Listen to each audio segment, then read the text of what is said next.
Scanning for audio.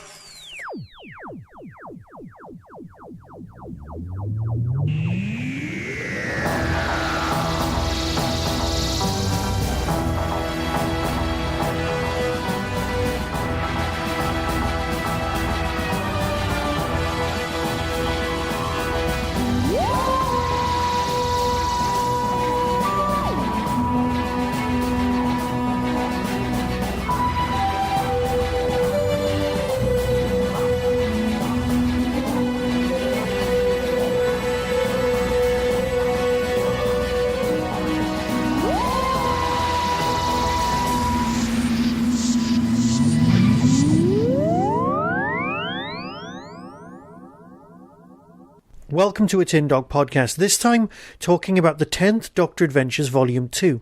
Now, you are probably listening to the omnibus edition of this particular podcast.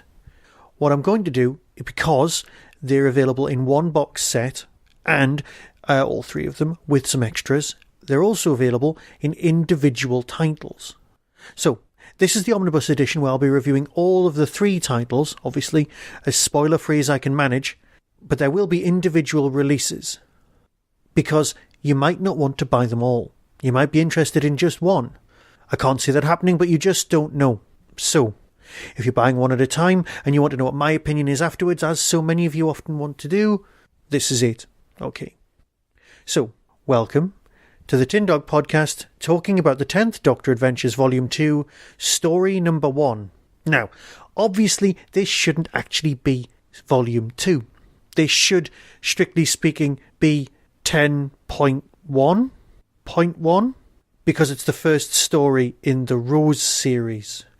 And the Donna series should be 10.3, because that would be the third year, that would be Donna's year, 0.1, whatever it would be then.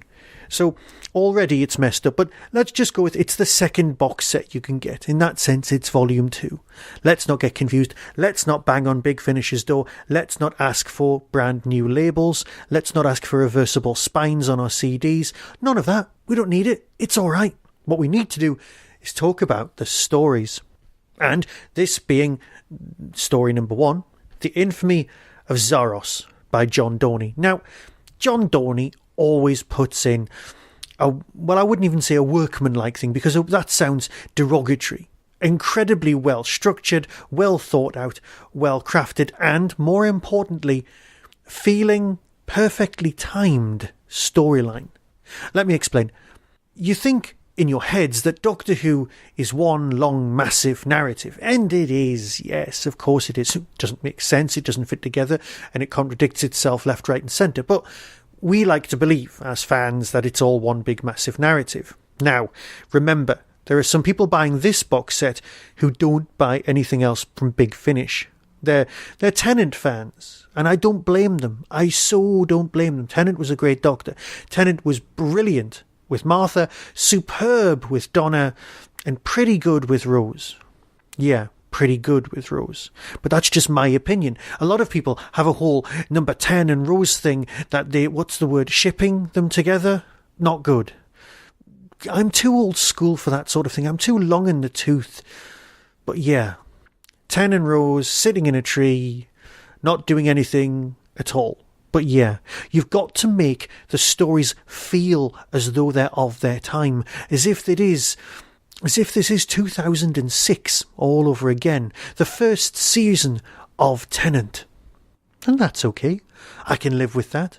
I so can. It's not a problem. Yes, you can chuck in the odd line about Torchwood, and that'll keep everyone happy and make them feel more at home, as if they are just watching an episode that they've not actually seen. Yes, I know you can't watch this, but you know what I mean. So, that's where we come in. That's the groundwork. That's covered. But what you have to do is you also have to obey some of the rules, some of the ethos, some of the world views that RTD had when he brought back the series, especially when he was working with Dr. 10. Yes, I know he's not the 10th Doctor, he's the 11th one, thank you, but the War Doctor at this point didn't count, so he's still Dr. 10.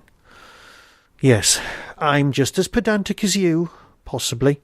Look, let's read the synopsis for story number 1. When Jackie Tyler takes an away day to visit her old friend Margie in Norwich, she finds her holiday immediately interrupted in the worst possible way. An alien invasion.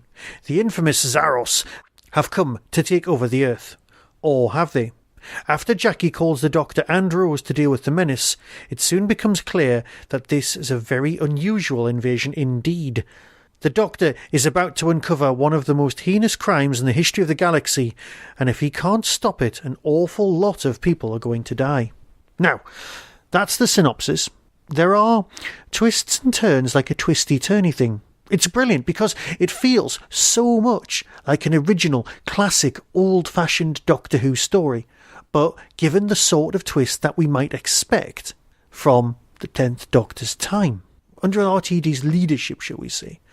It's beautifully crafted, really well thought out, but it still has the pacing and the ethos, let's use that word, of the 10th Doctor's time. Yes, you can imagine this sort of thing happening under the 6th Doctor. You so can. And I'm pointing my learned colleagues in the direction of the fourth wall and leaving it there. If you do enjoy this story, go and listen to the fourth wall, also by Big Finish.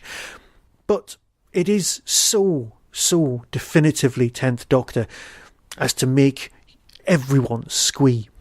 Now, that's fine. That's acceptable. That's perfectly understandable. But does it feel as rushed as the 10th Doctor stories used to on TV? Well, yes. Because that's how you make things feel like they're original. That's how you make things feel like they're the 10th Doctor. Now, I was never a huge fan of Billy. Yes, Rose is nice. And I was one of the stupid people who were like, oh no, she's a pop star. I pigeonhole people. I'm pathetic. Well, I was. But she was great. You know that. You don't need me to tell you that. And they managed to step back into the roles beautifully. So, for my reactions in 2004, I apologise. But my reactions now are true and pure, and I just can't talk about the narrative. Because if I tell you, I'll spoil it. And the last thing anybody needs in this story is having their enjoyment spoiled. Because it's a great story. It's something that makes you come back and go, oh yeah. Now, before you go off and watch The Real Housewives of New York, or any of those other scripted reality dramas, I'll point you in the direction of Volume 2 of this particular story. The next one is The Sword of Chevalier, and I'll be talking about that either in a moment, if you're listening to the omnibus edition of this, or in the next podcast, if you're listening to the individual episodes.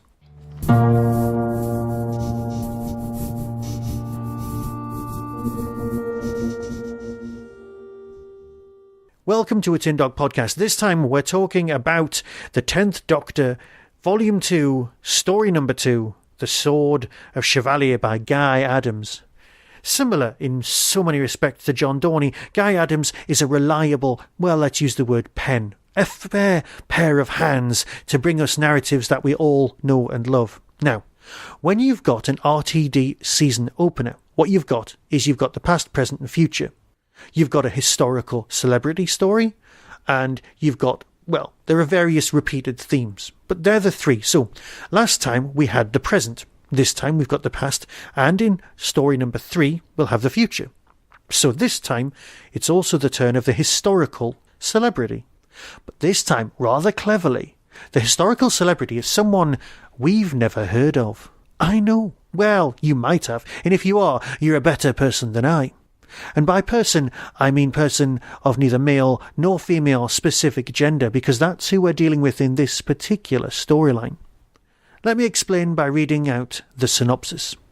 1791, and the Doctor and Rose get to meet one of the most enigmatic, thrilling and important people in history, the Chevalier d'Eon. She used to be known as a spy, but then she used to be known as a lot of things. If there's one thing the Doctor knows, it's that identity is what you make it. Choose a life for yourself and be proud. Mind you, if the consortium of the Obsidian Asp get in the way, all lives may soon be over. Like most historical celebrity stories, you've got your historical setting, and then you've got your aliens turning up. But that's fine. That's where the similarities with the other stories end. Because here we've got some character who may or may not be male, and may or may not be female, but they are historically true. They are expert swords people.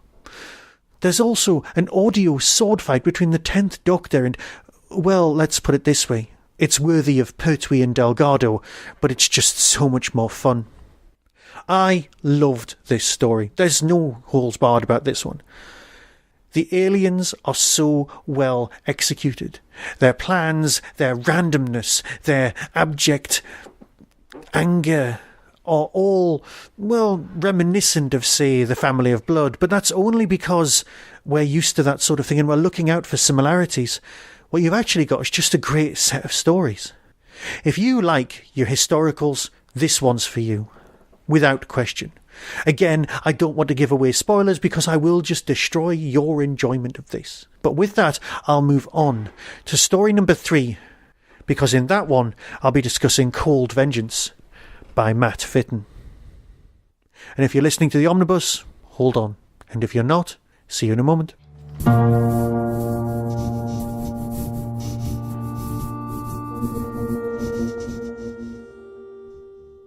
Welcome to a Tin Dog Podcast. This time, I'm talking about Cold Vengeance being the 3rd story in the box set from the 10th Doctor. The 10th Doctor and Rose together again at last. Oh, how truly excited we are. Yes, there are billions of people across the land squeeing into their MP3 players or phones or whatever you choose to listen to these things on. Let's face it, some people have CDs. I'm sure if you were that way inclined, you'd burn it onto vinyl, but that's not important. What is important is that this is the last in this box set. We've had the past, we've had the present, and now the future, Cold Star. One of the recurring themes of any of the 10th Doctor time is that the human race are the bad guys. We've done questionable things. This was the sort of thing that turned up a lot in the 3rd Doctor's time. But here we have it definitely as a recurring motif in the 10th Doctor's time. I point my learned colleagues in the directions of the Ood, and I'm sure there are many, many other examples. But here we've got the Ice Warriors. Yes, we're so glad we've got them. We're pleased, we're excited, and they're doing what they do best. They're thawing themselves out, and then they're having opinions which are a little bit out of date. I know. But that's another story for another time. What is important is that here we've got the Ice Warriors coming out to play. Look, here's the synopsis, and we'll take it from there. The TARDIS arrives on Cold Star, a vast, freezing satellite packed with supplies to feed a colony world. But there are cracks in the ice, and something scuttles under the floor. Soon, Rose and the Doctor encounter robots, space pirates, and refuse collectors. As Cold Star tunnels begin to melt, an even greater threat stirs within. An old enemy of the Doctor puts a plan into action, a plan for retribution. Nobody's vengeance is colder than an Ice Warrior's. Now, just for the record, I need to say that there are a limited edition of 5,000 copies worldwide, exclusively available from Big Finish, for this book-sized edition, one that would fit on your DVD collection shelves beautifully. But of course you might have been buying them separately, and that's fine, that's perfectly understandable. But you do get the bonus documentary and also extra disc explaining all about the worlds of Big Finish, which seems to be a collection of lots of mini documentaries and interviews talking about the old and new Doctor Who series on audio. And if you're new to Doctor Who and are new to Big Finish, this is a great, great thing, because you get to experience snippets of other adventures that might just whet your appetite and bring you back to the Tin Dog Podcast in turn, because you'll want to hear the reviews. So if there's anything that grabs you, look up one of my reviews and it'll all be fine. But back to the story. It's great. I mean, it's truly brilliant. Matt Fitton, like the other two, are just a great, safe pair of hands, producing brilliant stories time and time again.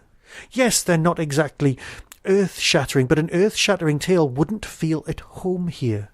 It's got to push the boundaries, but only push them so far so that you are still firmly ensconced in the 10th Doctor's time, and this is done beautifully.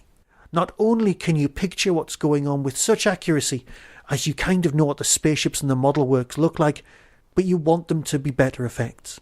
The Ice Warriors are great. Nick does a brilliant job, but then again, he always does.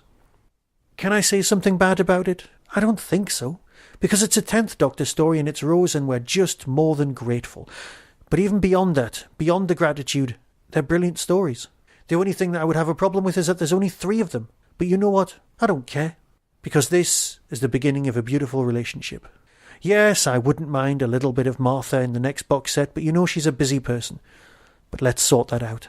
And if Big Finish ever did want to produce a nice new spine or reversible sleeves so that we could put them on our shelves in the right order, I'm sure someone would be grateful. So with that, I'll fade away, and you've either listened to these in the omnibus edition or individually. But either way, thank you for listening. And soon I'll return with something else, be it more Big Finish, some survivors, or even the UFO cast. Either way, be seeing you. Coming soon from Big Finish Productions, Doctor Who. We interrupt your regular programmes for a word from our sponsor. Hello, this is the Doctor. The 10th Doctor Adventures, Volume 2. Rose! Thought you'd show your face, did you? Oh, you seem to be doing all right. Maybe if you stood still, you'd find it less draining. Yes, sir. It's a fencing match, mon ami. What? Not a Highland jig. Yes. Unquestionably the most lauded operatic tenor of the modern age. Amazing. Is he? Why am I in a cage? Calm down. Panicking won't help. Calm down? What earthly reason have I to be calm? It's no good. Come on, we're gonna go. What is it? I saw a ship. A ship? What sort of ship? Oh, come on. Come on! How many of them should we kill, do you think? How many? Why, all of them, of course. Doctor! I knew it. One chance. That's all Rose Tyler ever needs. Oh, Lord! Your faces! Keep away! Come on, before there's no stopping them. No stopping what? The Ice Warriors. Now you beg. Now there are no ultimatums. Coldstar is under attack from Ice Warriors. You need to contact the planet below. Evacuate. Oh, guns pointing the wrong way. I'm Rose Tyler. And the thing about us Tylers, we won't lie down when we're beaten. Warning. Operational tolerance exceeded. This is it, Rose. Everybody run! I'm Rose Tyler. He's the Doctor. One question. What the hell's going on? Big Finish. We love stories. Hello, Rose. It's your mum. Sorry to call. I know you're busy fighting evil lobsters or something, but when you get this, if you could pop round to Margie's in Norwich, you know, Karen's mum, I'd really appreciate that. We've sort of been invaded. All right, great. Love you. Speak soon. Bye.